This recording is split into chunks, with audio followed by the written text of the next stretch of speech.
Trump has been talking about crypto, quote, crypto. We're going to make America the crypto capital of the world. That's like, hey, we're big grifters and we're going to make America the shitcoin capital. Bitcoin is the base economically. Bitcoin is the store of value. It is going to be probably the medium of exchange and unit of account. We hope to see that at some point. I think we do see a transition period where we have, Bitcoin becomes kind of the core store of value asset and reserve asset. And we probably have some other things that we use as medium of exchange and unit of account for a while until people get comfortable and more familiar with Bitcoin. But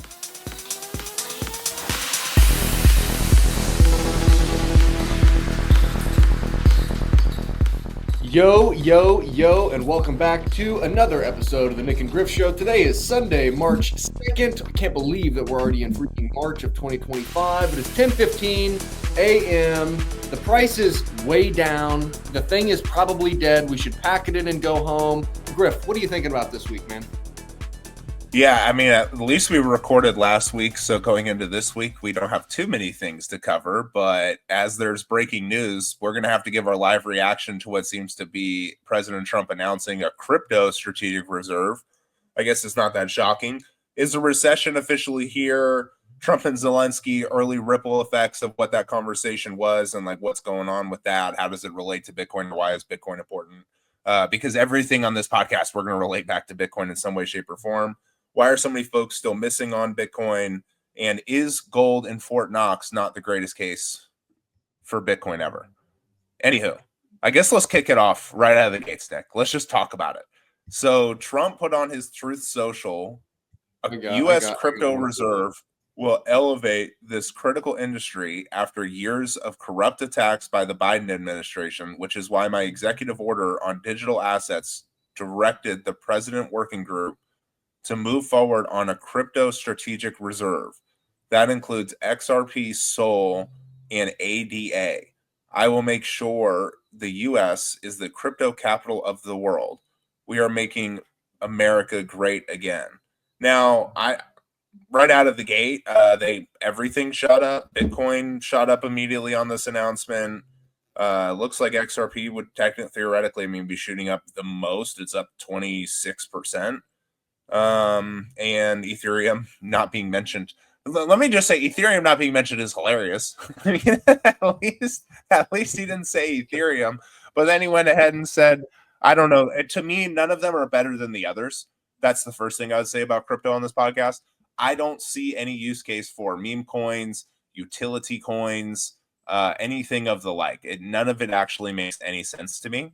So as soon as this comes out, Bitcoin shoots up 3.4%, which, yeah, to your point, is kind of funny there. Of course, the S&P and all these other markets, they're obviously not trading today. I wonder what do they have XRP on here? XRP is on my phone. XRP is up 26%. 22. I'm seeing 22% since this morning. Oh my gosh. Yeah. How about Solana? Yeah. So USD, yeah, and it is up 19%. Right out of the gates, first thoughts on this. Trump has been talking about crypto, quote, crypto. We're going to make America the crypto capital of the world. That's like, hey, we're big grifters and we're going to make America the shitcoin capital. It's like, what are we doing? Now, I got to say, right, because the terminology is important. And technically, cryptocurrency is an umbrella term that encompasses basically all of these things. I think it's unfortunate that Bitcoin gets roped in with all of these other things because we know we've talked ad nauseum on this podcast about how Bitcoin is not like all the others. All the others are not like Bitcoin. And so crypto is an umbrella term that does encompass Bitcoin. However, crypto is the ethos, the sentiment of what crypto is totally separate from Bitcoin. And, I don't know if this is Donald Trump just has literally no idea what he's doing. If he's playing 5D chess, I don't know that that's really the case. He's obviously got all these lobbyists and folks in his ears that are in the crypto world, not Bitcoin, but they're crypto dudes. They're shit coiners, they're scammers, they're fraudsters that are in his ear talking about this, that, this, that, this, that. And, you know, if you haven't done the deep dive on Bitcoin, then I think it's so easy to fall victim to these arguments of, oh, we're going to make this quicker. We're going to make it, you know, more efficient. We're not going to spend as much energy. We're going to go to proof of stake, you know, all these things. I think it's easy to fall victim and think that that's a good thing, but I don't know. What do you think, Griff?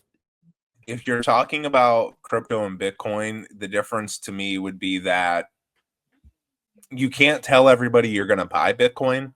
That's what I think. If you're going to strategically acquire an asset that has a finite and limited supply that has already been defined as a commodity, a much reminder that all these cryptos have not been defined as commodities or really as anything other than little Ponzi schemes all over the place. I don't know why Trump would put out the messaging that they're going to start a crypto reserve and then list 3 of them specifically, considering those 3 would, you know, kind of like in theory are securities. They're really, it's just like he's promoting a company. I have to think that there's somebody smarter behind the curtain. But, you know, also when things get wild, right? Is there a recession officially here? Why would the president even be thinking about doing something like this? I think there's a lot of bad things within the economy, affordability of housing, people not spending money, everything from a recession side, I think is there. And this would be, I don't know where they're getting the money to buy crypto necessarily, I guess the taxpayer. But I would say that if he's really pivoting crypto and not just Bitcoin, get ready for America to fall far, far behind in the game because you're just wasting a whole bunch of money, time, and capital on these things. But, you know, at the end of the day, what I'm more concerned with is why is everybody, I was listening to the All-in-One podcast yesterday, and they're just talking about, you know, the ways to get people invested more, the ways to get new guys involved in investing more. People should be able to be certified through like an accredited licensing and be able to invest in startups and all these different things. And the whole time in my mind, I listen to so many smart people and I'm just like, yeah, or people could just save Bitcoin because there's never going to be any more of it and nobody can print anymore. It is the only thing like that. It is the only asset, the only commodity in the world that has a finite supply. Why are so many people with that seem relatively knowledgeable about the space? Why are they not telling other people to buy Bitcoin? Is it because they want the Bitcoin? Is it because they actually believe in some of this crypto stable coin? We can just keep doing this government printed money thing forever. We can balance the budget. Are they that short-sighted? I don't know. I mean, I think that's what I've been thinking about recently. But trust me, in no way, shape, or form does it really matter to, I don't think anybody on the Nyc and Griff Show, you're not going to convince me to buy XRP or Solana or Cardano. They're not going to convince me because I've studied some of it and I go, there's nothing there. It is a company that issues its own security at whim and plays with the price at whim. And you can't really even verify the ledgers we're talking about here. I mean, even XRP had from 0 to 37,561. You don't know what happened on the blockchain because they had to delete it. And now at 37,561, that is now the new Genesis block. So what prevents them from having another Genesis block this far into it? And do you actually believe Ripple doesn't play some games in regard to how many tokens they're going to issue just because there's an escrow account that has some that go out? Fundamentally speaking, there is nothing going on in the crypto world that I personally find investable or savable outside of Bitcoin. I think stable coins are cool, but ultimately they are playing a very needless game when you think that Bitcoin can scale like we do around here. So, I mean, Trump going for crypto, sure. I feel like it just accelerates us to the end, does it not? And does that also mean if there's a crypto reserve, is he going to put Bitcoin in an entirely different discussion? And is that a bad thing? Can you have a crypto reserve and a Bitcoin reserve? Which one matters more? Are all reserves going to pan out? I don't think that this is necessarily bad for Bitcoin because I don't think anything's bad for Bitcoin. Let's say he starts this crypto reserve, Nick. How many people are going to get scammed? Probably a lot. That means people are going to hate crypto. And as long as we keep along the messaging where people understand at some point down the line, which they will, Bitcoin's going to be here. Bitcoin is not crypto. So I don't really know what Trump is doing. And I don't really have too many comments on it other than this is very much in line with everything he's done over the last month. A lot of misdirection, a lot of grandiose statements, a lot of art of the deal, a lot of working people. And the only thing that I think is sad about it is that these projects that he put out there, aside from, is this going to be like one of those, you know, how like the crypto projects, they'll get into your DMs and they'll tell you to promote it. And then they'll basically tell you this has already been proven. They'll tell the celebrity that was endorsing it, just delete your tweets and say that you got hacked afterwards. Is Trump just going to say that he got hacked? Is that what he's really going to say? Because that would make me feel a little bit better about the future of our country. But, you know, no, I mean, at the end of the day, I don't see anything within the crypto space that warrants a reserve of it. Be like having a reserve of stock. So I don't really get it. Maybe it's just a misdirection.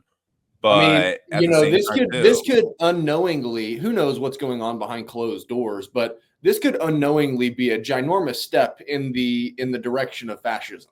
I mean, just like you're saying, right? Yeah, It's like, I mean, it's like we're going to have a strategic reserve of Apple stock and Nvidia stock and Facebook stock and, you know, all these other companies, right? It's like we're going to have a reserve of equities, of United States equities, which, you know, I don't know that that's necessarily what we're trying to, like, is the government a for-profit entity, or is it supposed to be securing the medium? And we want to do that at the minimal cost possible, because I just started reading The Big Print by Lawrence Lepard.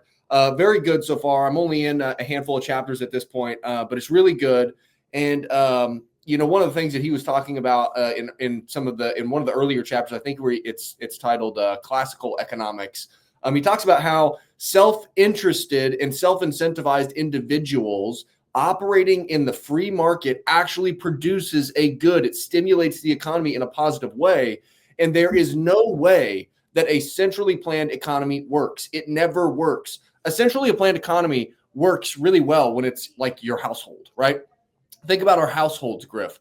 When we run and operate our household and we dictate how we spend, what we consume, what we bring in, you know, what we do with the excess, that's centrally controlling our household economy, right? Whenever you look at a global economy, a nation state economy, even at a state level, even at a local level, it's far too complex. A central controller cannot allocate resources more efficiently than the free market. You can't do it. It doesn't work. Also, since we were talking, Bitcoin went up another percent. It's up 4.3% now at this point. What do you think about stable coins being a kind of a runway of sorts? You know, because right now people are using digital dollars, right? People use digital dollars via Apple Pay, Cash App, Venmo, those kinds of things. And even if you're using a credit card and you do the tap to pay, or you plug it in there and you pay with your credit card, that's all digital. Those are digital dollars. The same thing can happen with a stable coin.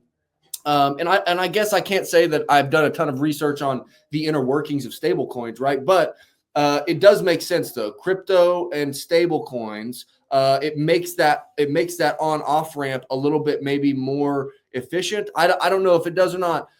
What do you think about this? I don't really think it does much. I mean, it doesn't do much, right? Like Trump was talking to Zelensky. Everybody around the world is seeing the last 3.5 minutes of that conversation. There was an entire conversation that preceded that. But just think about global conflict.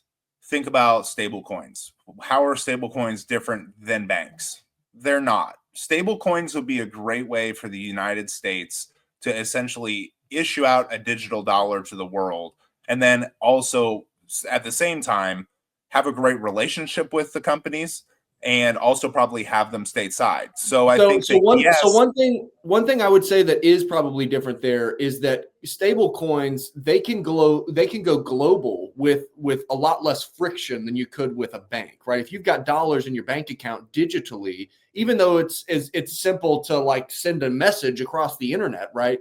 You can't do that with a bank like you can with a stable coin. You know, if you've got Tether, I could send Tether from me to you on another part of the world, right? You could do that. And I'm definitely not making the case for stable coins. I think we'll obviously continue to see them into the future. Bitcoin is the base economically. Bitcoin is the store of value. It is going to be probably the medium of exchange and unit of account. We hope to see that at some point. I think we do see a transition period where we have, Bitcoin becomes kind of the core store of value asset and reserve asset. And we probably have some other things that we use as medium of exchange and unit of account for a while until people get comfortable and more familiar with Bitcoin. But with all the global conflict, kind of like you're talking about, I think I'm talking about it from a different angle, where yes, it's nice to basically be able to skip the steps of creating a layer 2 on Bitcoin, more like Lightning, and building an economy out like Lightning, where you actually know that there is some real money tied to what you're using. Tether and stable coins back their stable coin with a myriad of things, Bitcoin included. I know that Tether's founding group is very big on Bitcoin. It's not that they don't like Bitcoin. They basically see their stable coin as a way to do the layer 2 without having to use Lightning, maybe use Lightning a little bit, but basically supersedes the need for a layer 2, and then it ossifies Bitcoin into more of a store of value, which that has value, right? Like, that's not bad. I don't think that solves a lot of the issues we're talking about, because what are they backing with, and how many are there, and where are they, and how many can you issue, and what happens if there was a war between the United States and some of the major players in the world? Tether could have a better relationship with the states and print a bunch of money and give it to the people that they want. It just doesn't really fix the problem, is kind of what I'm saying. I think the stable coins are cool. I think they'll definitely be used. I think they make a lot more sense than the XRPs and the Sols and the ADAs of the world, because you actually know what you're getting involved with, per se. You're not using something where they just have the ability to sell you a token for their blockchain. I genuinely don't know why people buy tokens. I can see why you would use stable coins. I don't even understand the crypto thing. You're buying a company that does not produce anything, and there's no proof of work aspect to it. So there's nobody that's actually using any type of real world energy in order to get your product or get your ADA or your token or your Solana, whatever. So it doesn't make a lot of sense for me, even on the stablecoin front, where I think that Bitcoin is the money. I think everybody is going to realize Bitcoin is the money in the coming decades. So I don't really know how, stablecoins using Lightning Network, blah, blah, blah, blah, blah. Yes, I see where there's probably going to be some interplay there over the coming decades. I just don't know if that it necessarily solves a whole lot of problems. I think it's really good for the United States. I think it's good for dollars. I think it's good for our country. But I don't know if that fixed the global problem we're talking about, where people in other countries can't have the ability to save. And stable coins might be a really bad misdirection for them, where they think they're saving something, and then we run into the same problem later on with Tether, where it's, hey, Bitcoin's the only money. How much Bitcoin do you have to back all of this Tether that you put out? Oh, you didn't have enough. Now Tether crashes. Now Bitcoin crashes. Now we have the same problem. And I don't know how much bigger Tether or USDC is going to get, or even MicroStrategy to a standpoint. Banks on Bitcoin are always running a risk of the bank run.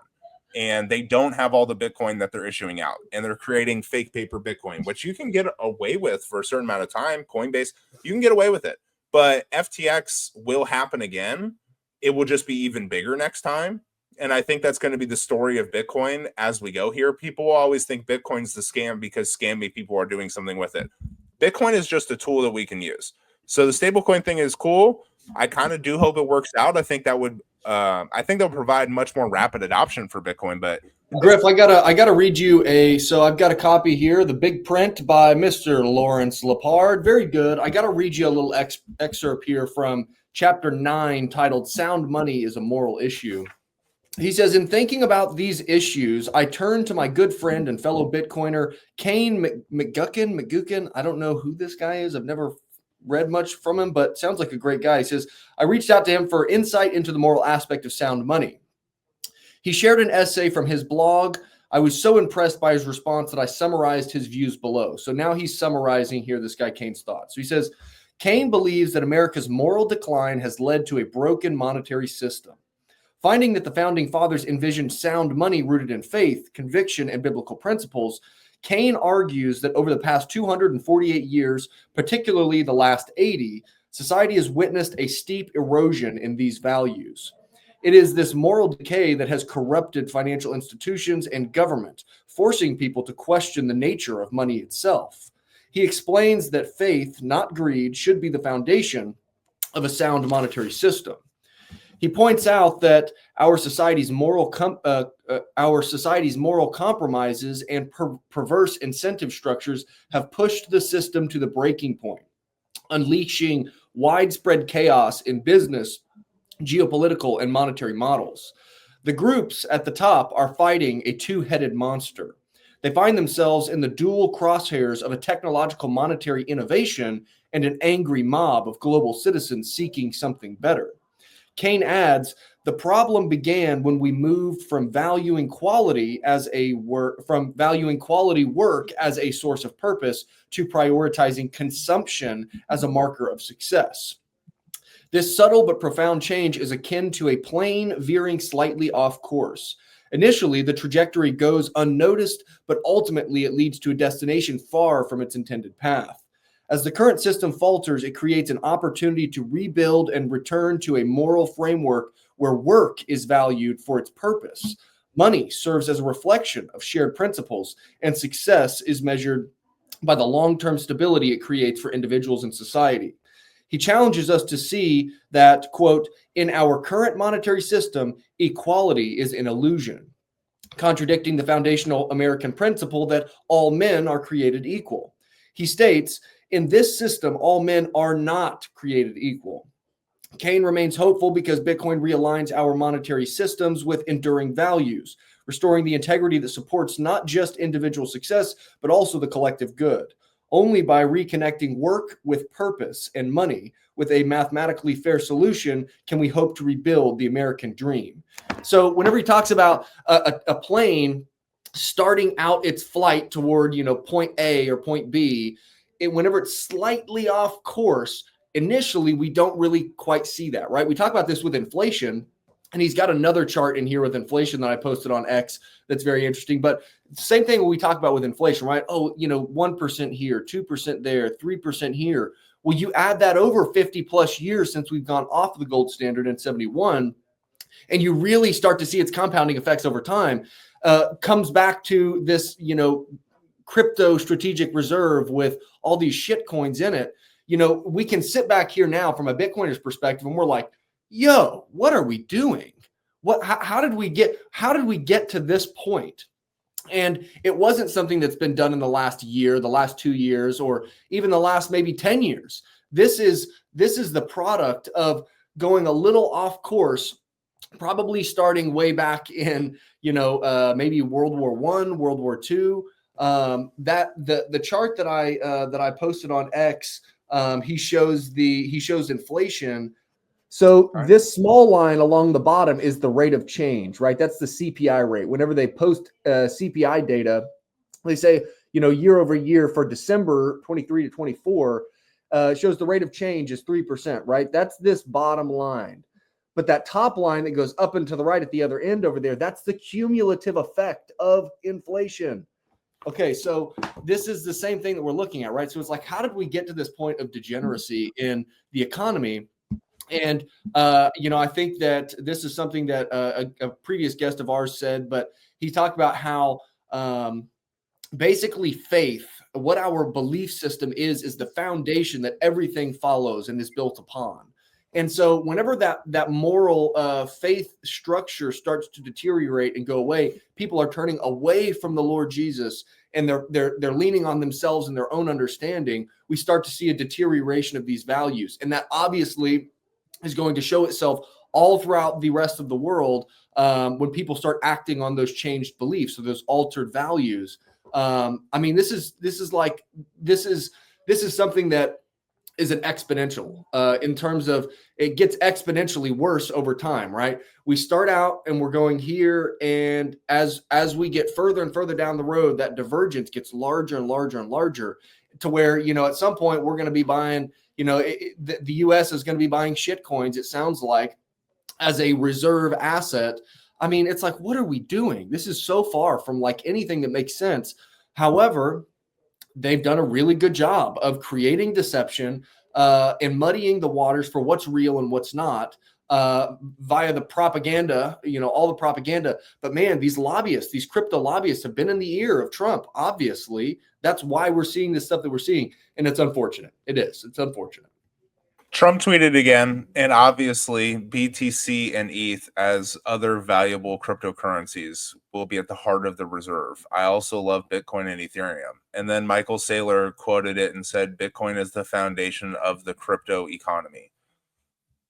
Oh boy. I tell you, I don't know. The Saylor thing, it's kind of like I was just talking about, right? Where it's just like, you can do the whole bank on Bitcoin thing. I can see what you're doing. You're saying, I want the valuable money. Let me give you crap money to get really good money and make a really long leveraged play at Bitcoin. And then in the future, you're the one with all the Bitcoin. So now everybody has to come to you for some type of lending product, something that they can use as collateral, something of this nature, right? A treasury asset, whatever.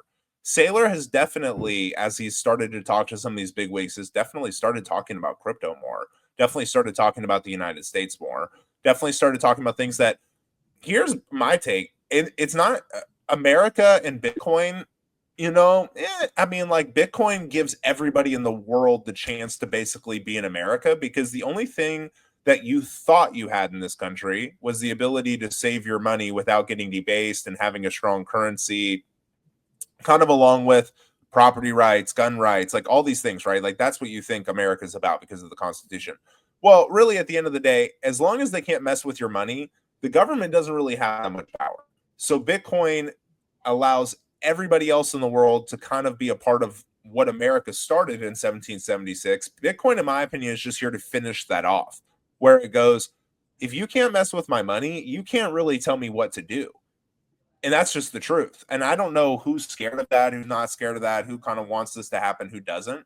But to me, the crypto thing is entirely a rug and or a distraction from the truth.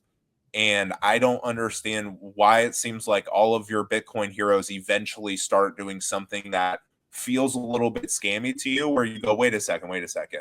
Bitcoin, own the Bitcoin, self-custody, good. Lightning, pretty good. Are we really testing that out? Oh no, we want to take a shortcut with crypto and stable coins and all this other stuff. And there is something to crypto. I have never in my life been a part of something where I'm just like, listen, I'm not trying to sound that crazy, but no, there's not. There's nothing in crypto. There's nothing they do. Nothing they do. There's nothing of importance here. And Lightning pretty much takes care of everything. And a lot of companies use that to do borderless payments. Oh my goodness, XRP, borderless payments. Yeah, there's the Lightning Network. And have you ever downloaded the app called Strike? You could send money anywhere in the world like that for no fee right now without ever touching XRP. So I just don't really understand why it keeps happening, but that's kind of a weird one to do a live podcast. As we're speaking, the price of Bitcoin continues to go up. I showed you a second ago, but we are now up 7.48% on the day, which, okay, so let's zoom out here. Let me share my screen again real quick, because I think a lot of new folks or folks that just aren't so familiar with Bitcoin, they look at, the volatility of things, right? Let's look at the past month, or let's start at year to date. So year to date, right? This is, literally 2 full months in, and we are down on the year 3.5%. Okay, let's look at the last 6 months. Last 6 months we're up, 54%. Last 3 months we're down 4%. Last month down, 6%. Okay, now what happens when we zoom out? Let's look at the last 2 years. We're up 300%. 5 years. Oh God, this is not going to be good. We are up 1,500%. Okay, so zoom out, right? Like we're if you guys are watching here, I'm looking at this range kind of from December of 24 at 104, 108, pops up there. It's gone down, right? The last 3 months, it's down. What did we say? 5%, 5%. It's down 5%. And people over the last, 3 months are, oh my gosh, blood in the streets. Everybody's dying. Bitcoin's dead. And, at one point, maybe earlier in our kind of Bitcoin journey, this would feel like, oh man, that's, pretty strange. Whenever you buy Bitcoin at $16,000 and then it goes all the way up to 108, and it crashes to 8 to what did it go down to, like 79 this past week at one point. And you see folks around the economy, and it's like, oh my gosh, blood in the streets, everything's dead.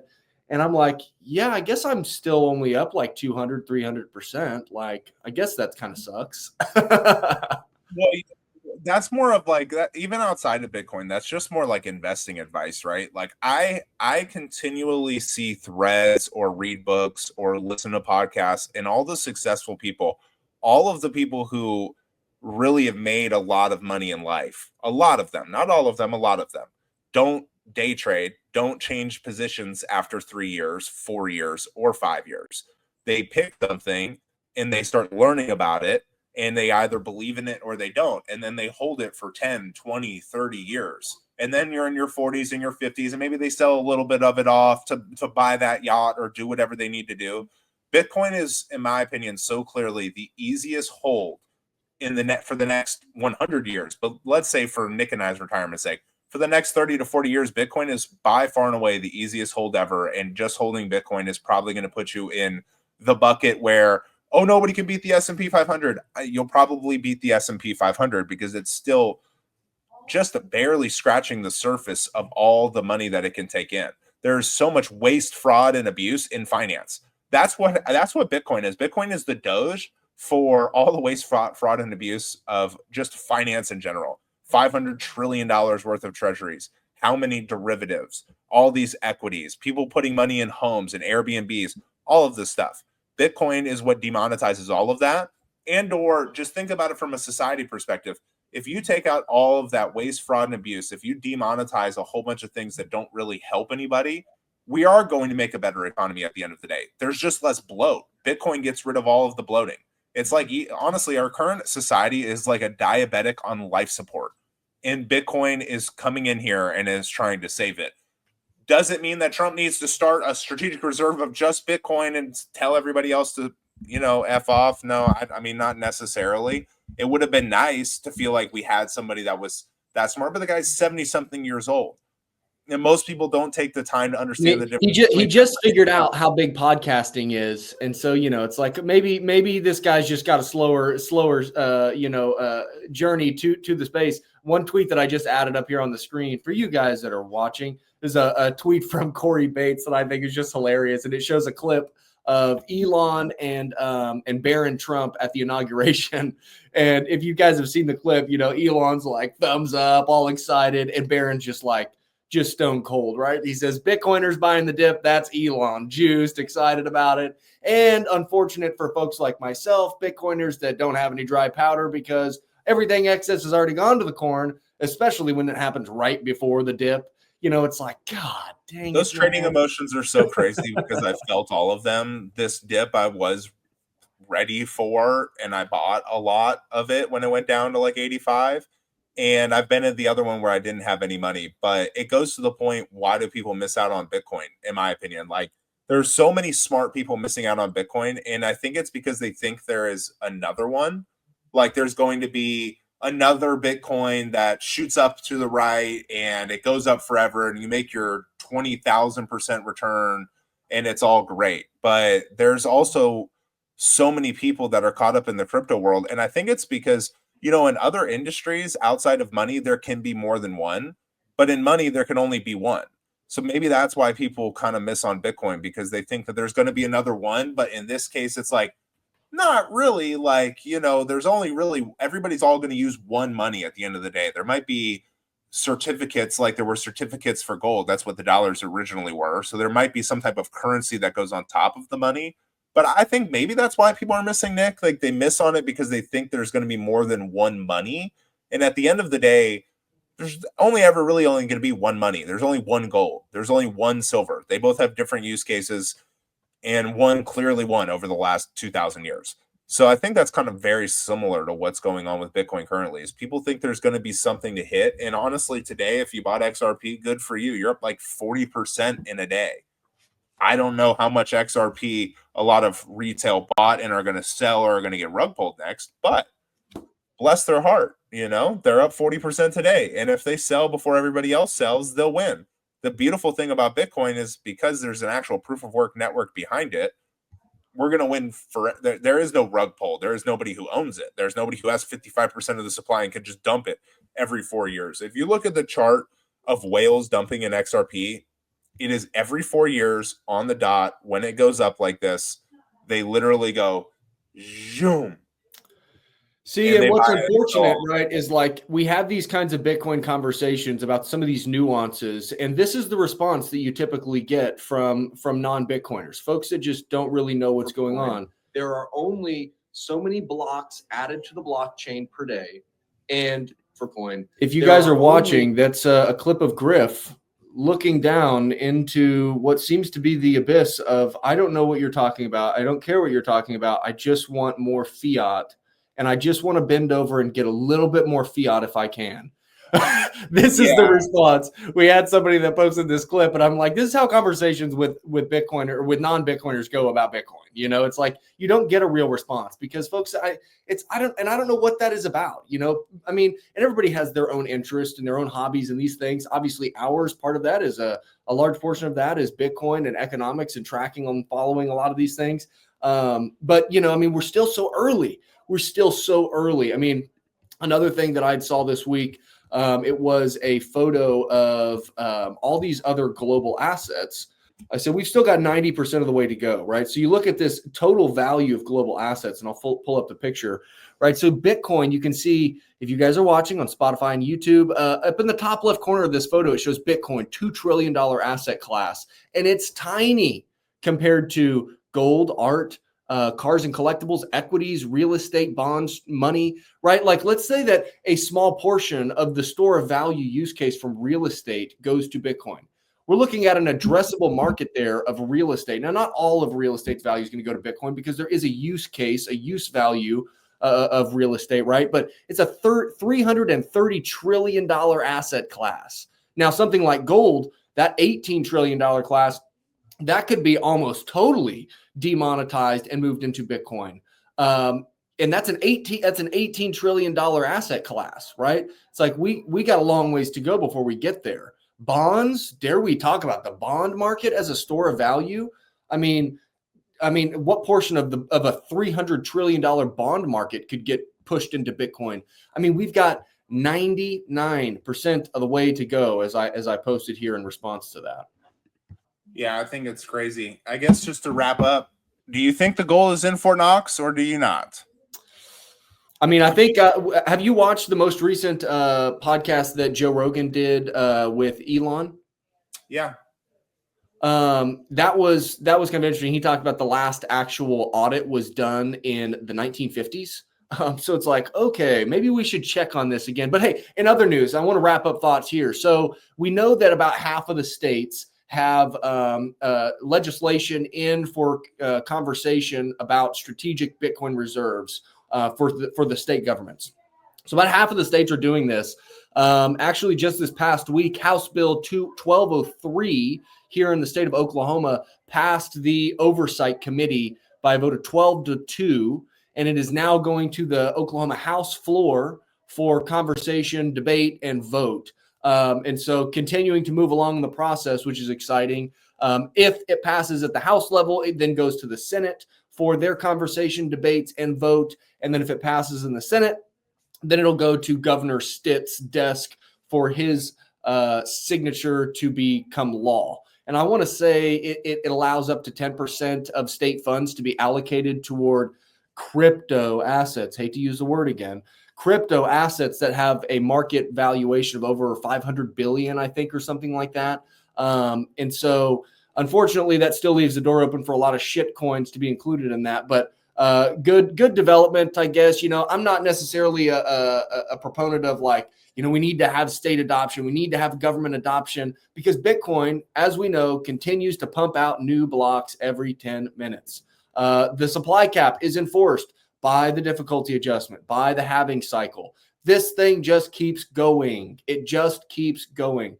Bitcoin's at 108, drops to 79. Bitcoin keeps going. Bitcoin's at, 91 as we're sitting here. Yeah, 91.5 right now. And at some point, it's going to go to 10 million. And guess what? it's still going to keep cranking out blocks, validating transactions, and enforcing the cap supply. So I was talking about this yesterday.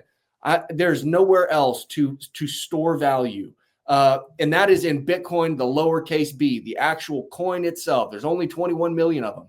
And dare I say, the best investment, right? There's a difference between saving and investing. The best investment is Bitcoin with a capital B, the total network. And so, man, there's nowhere else that I'm putting any of my extra dollars. There's nowhere else that you can store value the way that you can in Bitcoin, where it's an immutable ledger, a mutable blockchain that tracks the ownership of Bitcoin. It cannot be printed into oblivion. It is peer-to-peer. It's decentralized. This is the most powerful computer network in history, and that's why I am buying Bitcoin, baby. Couldn't have said it better myself.